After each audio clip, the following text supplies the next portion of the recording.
vai ficar gravada. Se por acaso alguém tiver alguma dificuldade, entra em contato com o meu pessoal de apoio, porque eu não sei como é que ele faz o acesso que facilita para vocês, tá? A minha intenção aqui é que todo mundo evolua junto.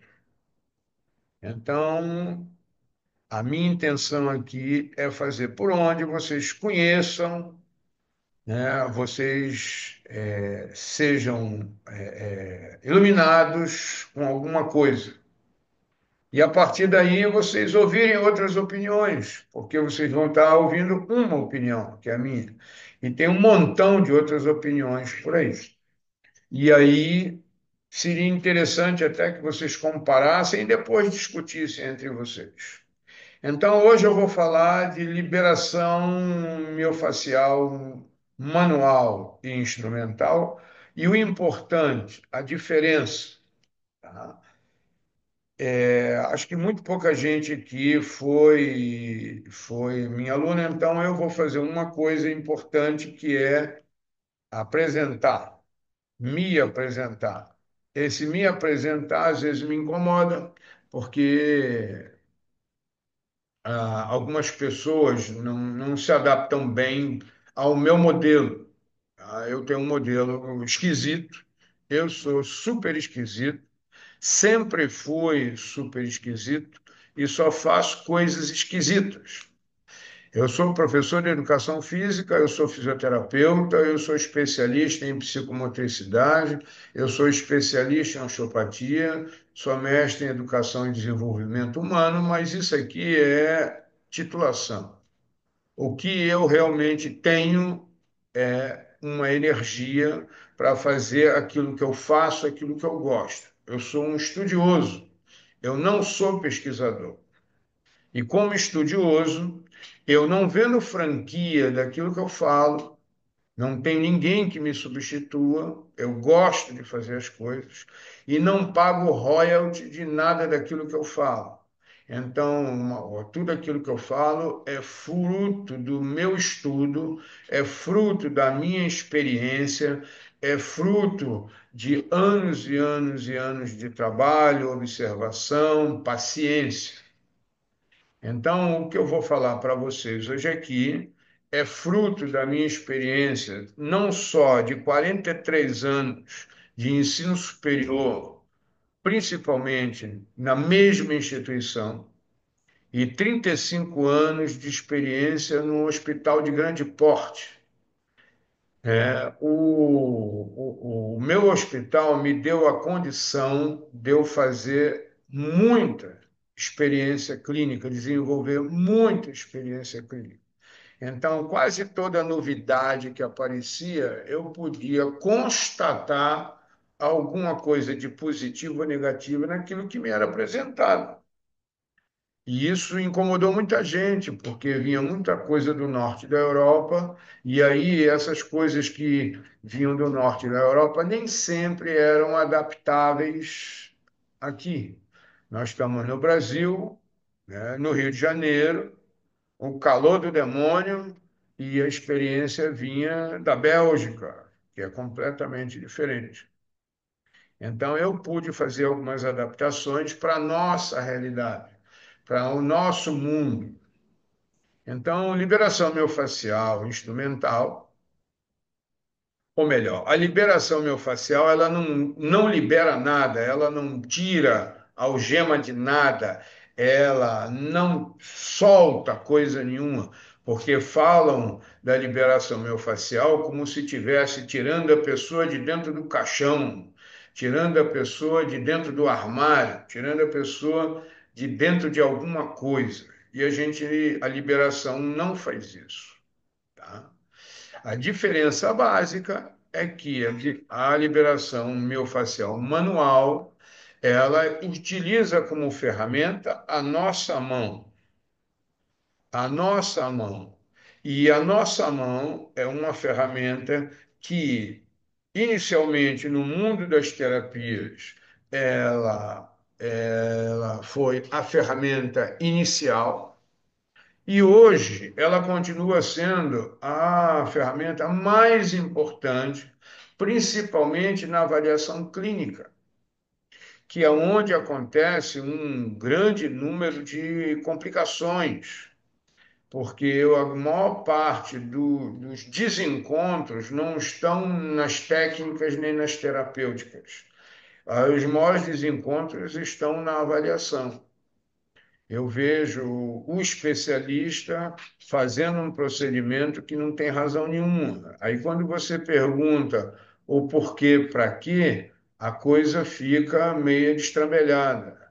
Não se recebe uma justificativa, né? Então, vocês estão vendo aí, inicialmente, a quantidade de ferramentas que são oferecidas no mercado, que concorre com a outra ferramenta que é a mão. Agora, se você souber utilizar a ferramenta, você vai ter um resultado fantástico, espetacular. Uma das coisas que eu assisto, né, nesse tempo todo de trabalho é que todo mundo quer inventar alguma coisa. E inventar alguma coisa, quando a gente assiste um discurso, a gente vê que aquilo ali é um negócio, às vezes, até sem cabimento e tem pena do paciente. Porque, na verdade, às vezes estão fazendo, no lugar da liberação miofascial, massagem. No lugar da massagem, estão fazendo abrasão facial. Aí a pessoa diz que está fazendo liberação miofascial, mas na verdade ela está aplicando uma manobra da Ayurveda sem ela nem saber aquilo ali. E isso às vezes entra em desencontro terapêutico na necessidade do nosso paciente. Então a gente hoje tem uma infinidade de acessórios que têm como intenção ou fazer sucesso, ou promover alguma coisa, ou então o que era a proposta inicial, que é facilitar a mão do terapeuta. Então, o que que você precisa saber sobre essas diferenças? Lembro que isso aqui é uma live aberta, isso aqui é uma live que tem como objetivo mostrar, esclarecer. Então, tudo aquilo que vocês precisarem depois, vocês podem entrar em contato aqui com a gente, que uma das coisas que a gente gosta de fazer é ajudar. Então, a liberação miofascial é uma coisa que não é muito jovem, que não é moderna, ela é bastante antiga, ela faz parte da medicina tradicional chinesa, ela faz parte da medicina antes da medicina. Ela faz parte da vida das pessoas. O tocar, o esfregar, o mexer, o torcer, faz parte da vida das pessoas. E com o desenvolvimento disso aí, um osteopata, do início da osteopatia, quer dizer, já tem 120 anos mais ou menos, começou a tentar entender aquela coisa que prendia o movimento, aquela coisa que prendia o funcionamento do sistema locomotor e dos outros sistemas associados, porque ainda não tinha uma clarividência disso aí, né? Naquela época, fáscia era uma coisa, era um fantasma. Quando se fazia dissecção, aquela coisa branca era lixo anatômico. Não só a fáscia, como os vasos linfáticos, eles eram arrancados como elemento atrapalhador.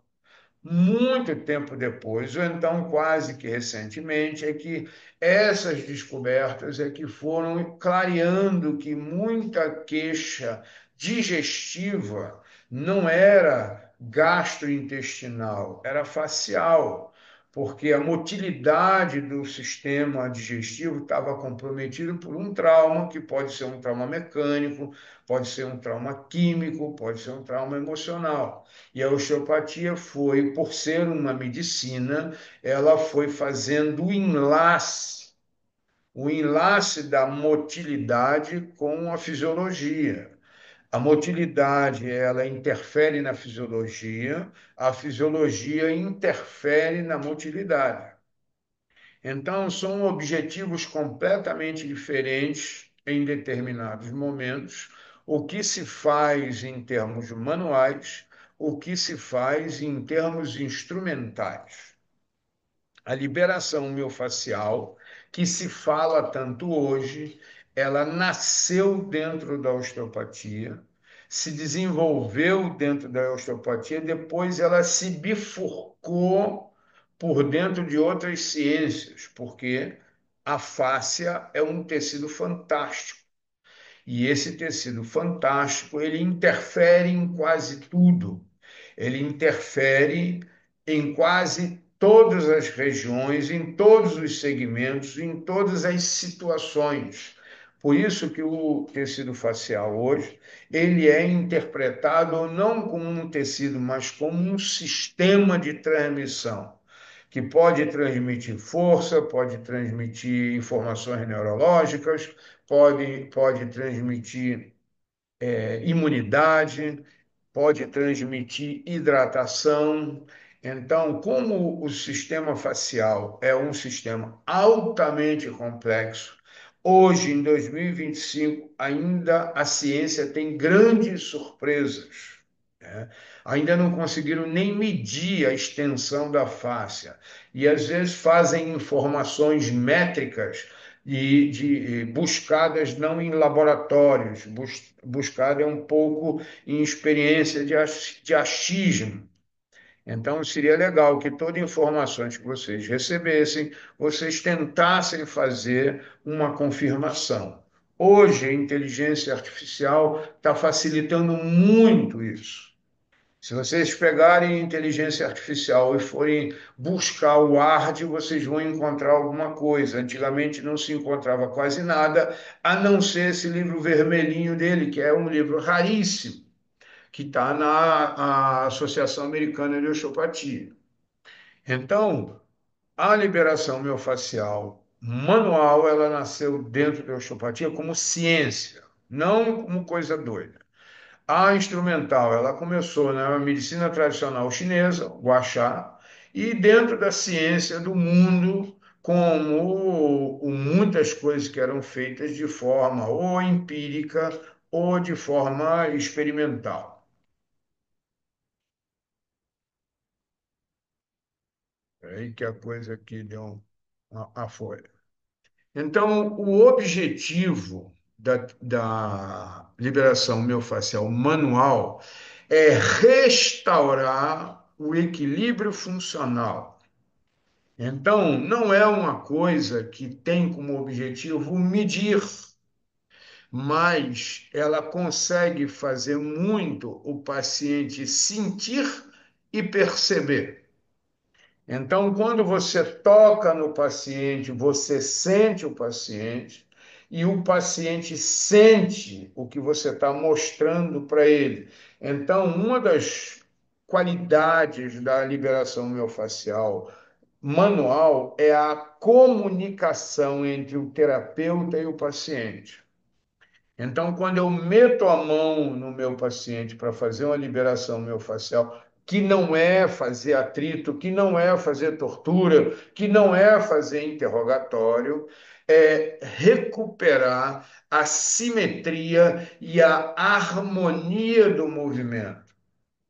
Então, muitas vezes eu fico assistindo pessoas fazendo comentários, mas eu não consigo perceber, nem consigo extrair daquele discurso a harmonia do movimento. A pessoa vem de uma história complicada, de trauma, de pós-cirúrgico, de doença grave, estão botando um monte de coisa em cima do paciente, mas o que ele precisa é recuperar a simetria e a harmonia do movimento. E depois, tudo isso, todo o resto vem junto. A liberação miofascial instrumental, ela tem como objetivo reorganizar o deslizamento do colágeno. Então, a ferramenta está ali para potencializar a mão do terapeuta, para facilitar a vida do terapeuta. Então, quando eu meto uma ferramenta, que a minha ferramenta é o gancho, que é o que eu mais uso, que é o que a gente desenvolve tecnologia e experiência, a gente vai reorganizar a o deslizamento da fibra do colágeno. O colágeno, todo mundo estuda colágeno, mas o colágeno também tem fibra. Dentro do colágeno tem uma lipoproteína chamada fibrilina, que pouca gente fala, pouca gente mostra, pouca gente discute, porque muitas vezes estão tentando fazer um monte de terapêutica, mas é o desequilíbrio da fibrilina que está fazendo a restrição de movimento, o grande desconforto, a limitação e a desarmonia desse movimento.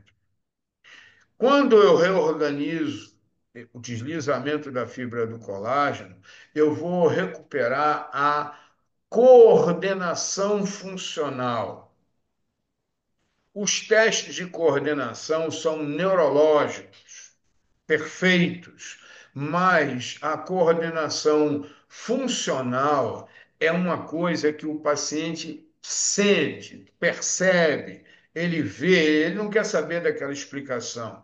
Ele diz que tem dificuldade de enfiar a chave no buraco da fechadura. Muitas vezes não é neurológico, mas o tecido não está criando nem deixando ele fazer o movimento funcional natural. E aí tem os movimentos denteados, tem os movimentos incoordenados, e nos testes neurológicos não tem nenhuma alteração neurológica, mas tem funcional. Então, os objetivos são parecidos, paralelos, mas um completa o outro. Tudo isso sem desconforto. Então, existem muitas técnicas que são técnicas realmente científicas e muitas técnicas que são umas coisas engraçadas, que são cópia da cópia da cópia da cópia. Vocês estão vendo aí os grandes autores, os autores que eu sigo, os autores que eu estudei, os autores que eu tenho prazer e orgulho de citar, porque são grandes autores que trouxeram grandes contribuições. E um desses autores é uma autora que eu não vejo muita gente citar, que é uma alemã chamada Elisabeth Dick, que, lamentavelmente, a palavra massagem aparece no título da ciência dela. Só que ela nunca fez massagem. Tá? Massagem em alemão é fricção em português. Então, quando aparece o Bindegewebe-Massage, não é massagem do tecido conectivo. Ela é uma fricção do tecido conectivo. Então, a Elizabeth Dick, ela foi uma pessoa que trouxe grandes contribuições, fazendo fricções não dolorosas, que recupera a cinésia funcionalidade de muitas e grandes limitações. E a mais importante para mim são as queixas da face toracolombar.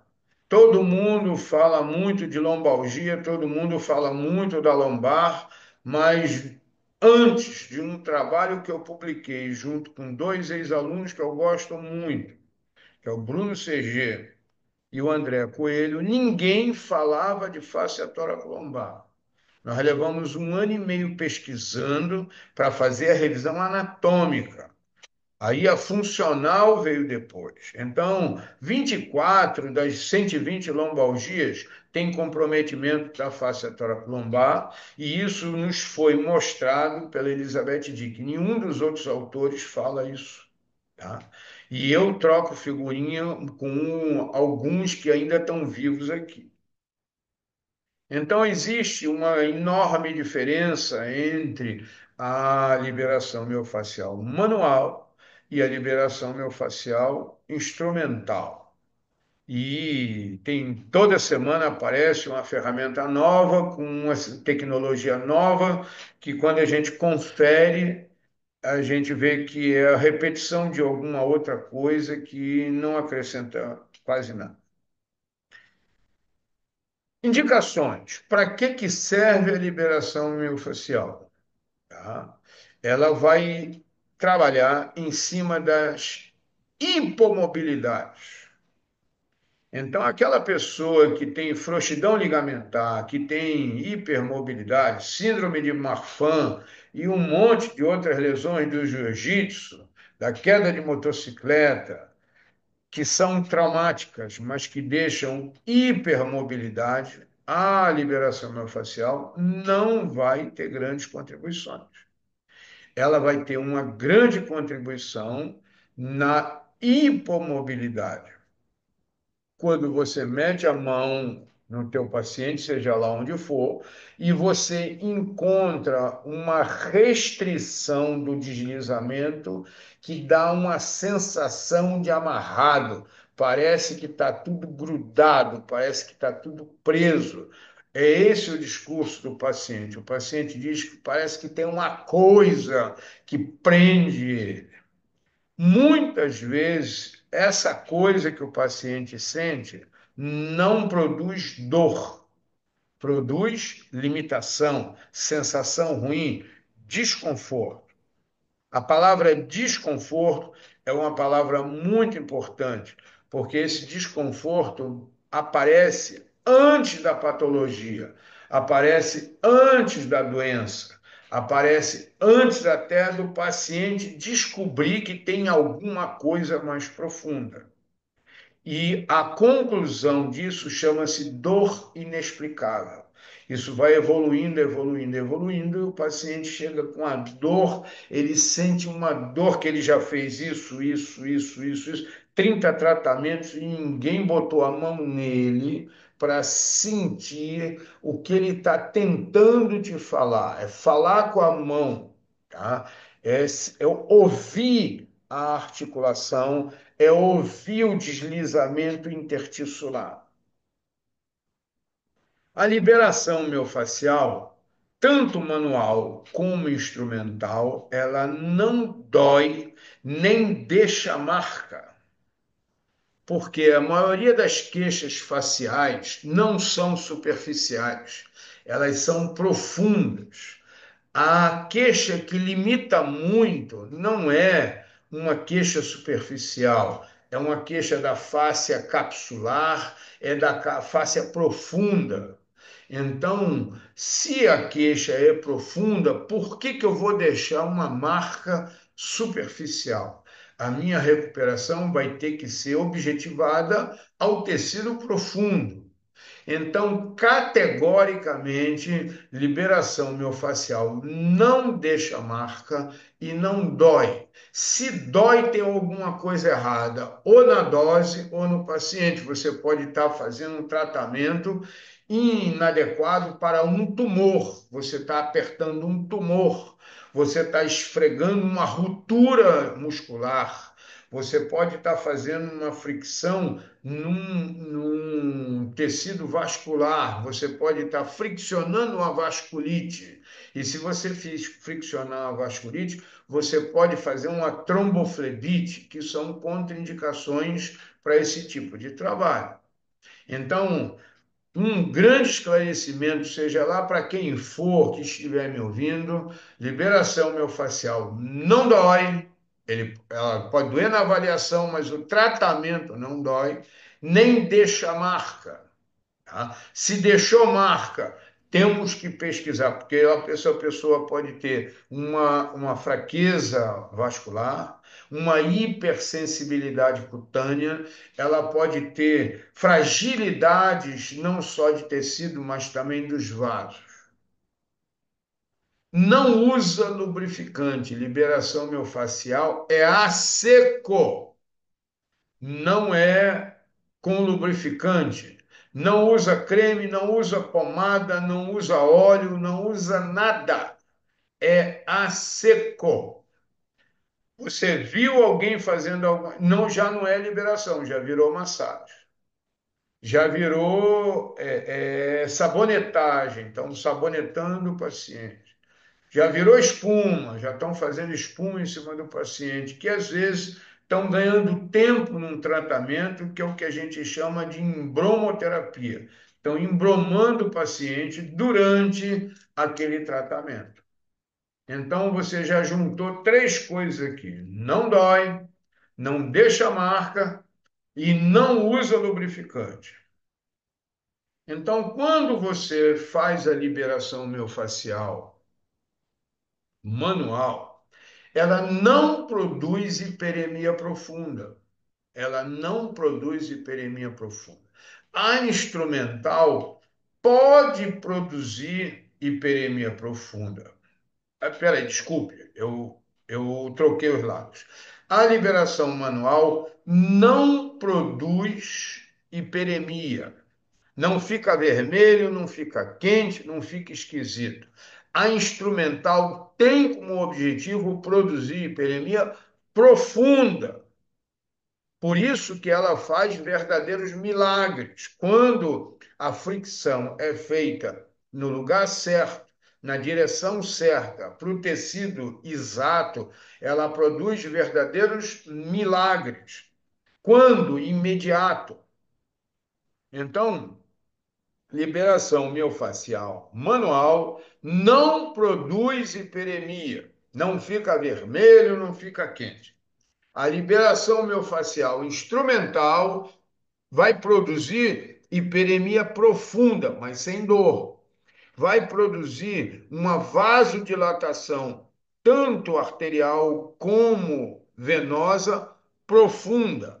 E a liberação miofascial instrumental não faz drenagem linfática. O pessoal confunde as coisas. Não faz drenagem linfática. Então, a liberação manual, ela regula o tônus muscular, da musculatura estriada esquelética. Enquanto que a instrumental, ela vai recuperar a elasticidade e a plasticidade dos tecidos através da reorganização do tecido conjuntivo, através da reorganização da fibra do colágeno. Isso a gente tem resultados impressionantes. Quanto mais antigo é a queixa do paciente, melhor. O paciente tem uma cicatriz há 20 anos. Você faz a liberação miofascial, a sensação de conforto e liberdade explode. Isso é tudo que a gente gosta de oferecer para o nosso paciente. Ambas produzem resultado imediato e o resultado pós-imediato, que é o de efeito de ação retardada. Então, quando eu faço alguma coisa no meu paciente, em seguida ele diz: Nossa, mas que alívio! Me diz uma coisa: melhorou ou piorou? Ah, melhorou muito. Quantos por cento? 80%. Então, amanhã tu me dá notícia. No dia seguinte, ele vai dizer: Olha, melhorou 80, agora está melhor ainda. É surpreendente. E aí você, com o seu conhecimento, vai dar orientações. Tem paciente que no pós-tratamento vai fazer repouso, tem paciente que depois do nosso tratamento vai fazer cinesioterapia, vai fazer exercício, vai fazer pilates, vai fazer natação, seja lá o que for. Tem paciente que você vai fazer o procedimento, vai estabilizar com bandagem, tem outros que você vai estimular de outra forma. Então, ele vai conhecer uma sensação imediata e vai conhecer um efeito de ação retardada, que às vezes pode ser no primeiro dia, pode ser no segundo, pode ser no terceiro, porque como o tecido conjuntivo é um tecido que surpreende, não só o terapeuta, mas ao paciente e a todos nós com muita experiência. Então, às vezes, o paciente leva alguns dias fazendo ainda aquilo que a gente recomenda para ter o 100% de alívio. Por isso que a gente não faz prognóstico. A gente não diz, vai precisar de 3 sessões, porque você pode produzir um alívio, agora amanhã ele pega uma gripe ou ele tem uma alergia e gruda tudo outra vez. Existe uma diferença entre o contato manual e o contato instrumental. O manual, ele é suave, ele é lento, ele às vezes parece até que não vai acontecer nada, o paciente só vê depois, porque durante o tratamento ele até pensa, quando ele não está acostumado, quando é um paciente de primeira vez, a gente tem que avisar para ele: olha, está arriscado você não sentir nada, quando a gente reavaliar, a coisa vai aparecer. Já o instrumental, a pressão é vigorosa, 40 milímetros de Hg, o ritmo é constante. Lembra, 40 milímetros de Hg não dói, porque é pouca pressão, ela é firme, mas não dói, não é forte, porque o povo confunde firme com forte. Eu posso fazer isso aqui, que é um periósteo massagem, que é uma fricção no periósteo, que não dói. E com essa mesma manobra, eu posso fazer um paciente gritar de dor, esmagando uma raiz nervosa. Então, é firme, mas não dói. Já a manual é suave, é lenta. O paciente às vezes pensa que não vai acontecer nada, mas ele se surpreende depois. Então, quando a gente faz nosso procedimento manual, ela vai ter um destino. O instrumental tem outro destino no mesmo lugar. Então, quando você toca aqui na região do meu músculo braquiorradial com a mão, eu estou fazendo uma coisa com um objetivo e um destino. No mesmo lugar, eu já estou fazendo uma coisa completamente diferente. No mesmo lugar, eu já estou fazendo um outro procedimento completamente diferente. Quem está de fora e não entende, parece que a gente está fazendo tudo a mesma coisa, mas são coisas completamente diferentes. Então, como conclusão, a liberação miofascial manual, ela desloca a fáscia. Quando a gente faz a instrumental, a gente faz o deslocamento no ventre muscular, que reflete na face. Então, a fáscia é o tecido que encapa o músculo, que orienta e norteia a contração muscular. Se não houvesse a fáscia muscular, que encapa o músculo, quando você contrai o músculo, ele ia se espatifar todo. Ele ia se espatifar como se fosse uma flor que você sacode e ela manda pétala para tudo quanto é lado. Então a gente precisa da fáscia para orientar o músculo. Por isso que quando o músculo congestiona demais, ele evolui por uma síndrome compartimental. O compartimento facial não dá espaço para o ventre muscular. Então, quando a gente faz a liberação miofascial manual, a gente está deslocando a fáscia.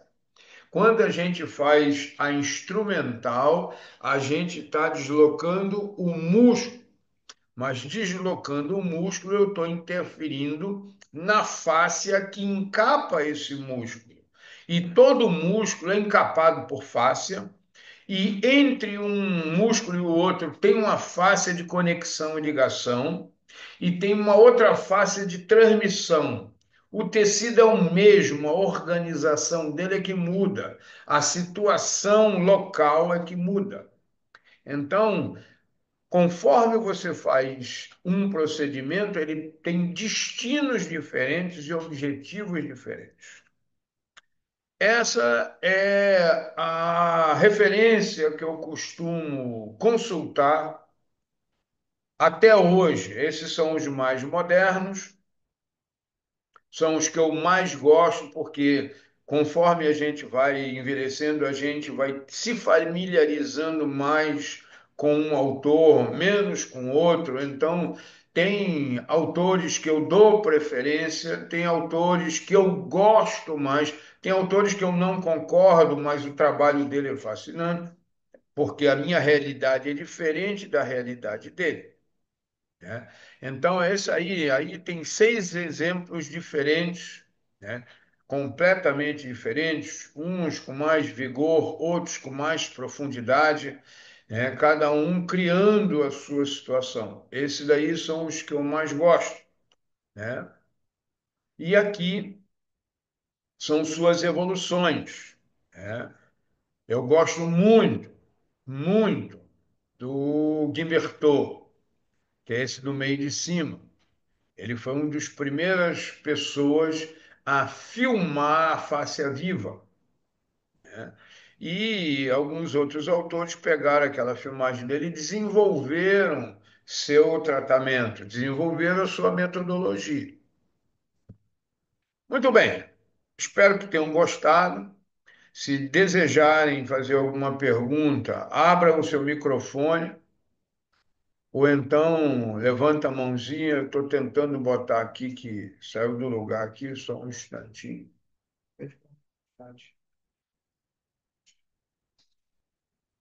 Fio áudio,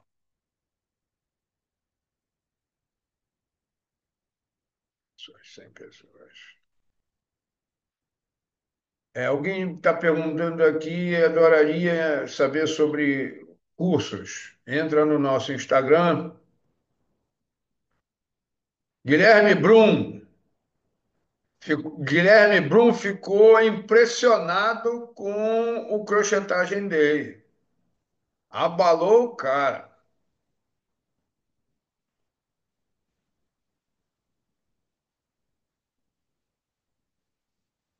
Cara, não existe massagem do.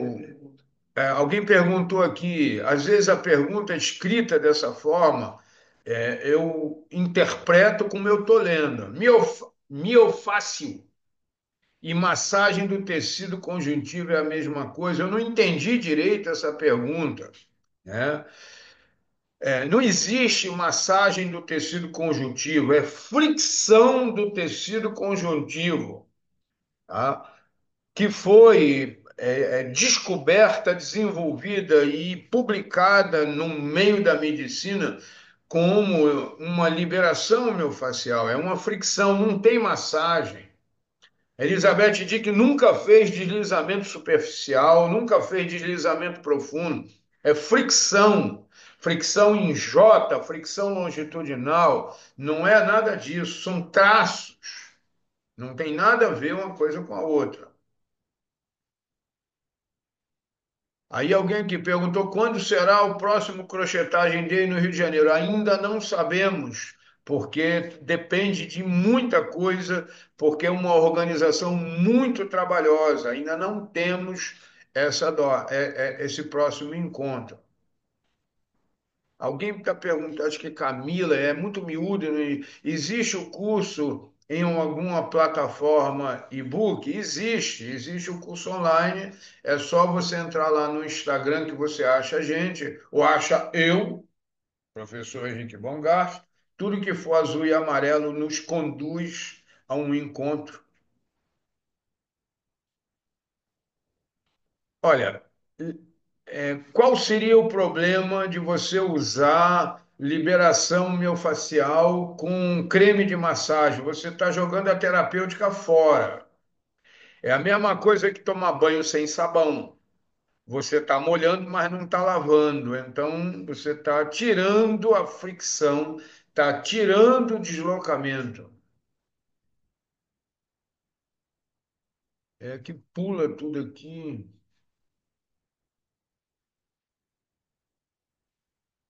Incrível a aula. Eu sigo há um tempo o seu conteúdo. Pô, legal, que bom. Tomara que tenha gostado. Tomara que tenha sido útil para você. Muito bem, todo domingo a gente tem intenção de fazer algo parecido com isso aqui, a partir das perguntas e das solicitações de vocês, né?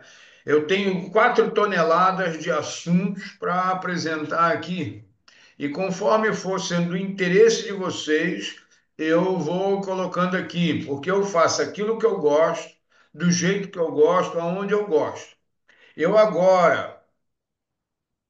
Eu agora estou onde eu gosto, a uma temperatura ambiente de 21 graus, porque eu botei um termômetro aqui para eu ter certeza da qualidade do ar aonde eu estou sentado aqui, falando para pessoas num domingo de carnaval que estão aqui porque querem me ouvir. Eu já dei 5 cursos no carnaval. Eu dei 5 cursos, 5 turmas de 22 pessoas. Cada turma dessa disseram que eu era audacioso demais. A questão não é essa. Eu ofereci o curso para pessoas que realmente estavam interessadas, porque a gente estava na contramão do barulho. Quando a gente terminava às 7 horas da noite, é que estava começando a bagunça do carnaval. E foi altamente gratificante, não só para mim, como para todos que frequentaram as 5 turmas de carnaval. Aconteceu só uma coisa: eu tentei fazer outra, mas não deixaram. Me impediram de fazer turmas carnaval, presencial, 100% presencial. Foi muito legal aqui no Rio Comprido. Muito bem. Até o nosso próximo encontro. Isso aqui não é despedida, isso aqui é um até de repente. Se vocês desejarem alguma coisa que a gente possa atender, entre em contato com a gente, que nós estamos aqui à disposição de vocês. Tá bom? Até logo, pessoal. Até nosso próximo encontro.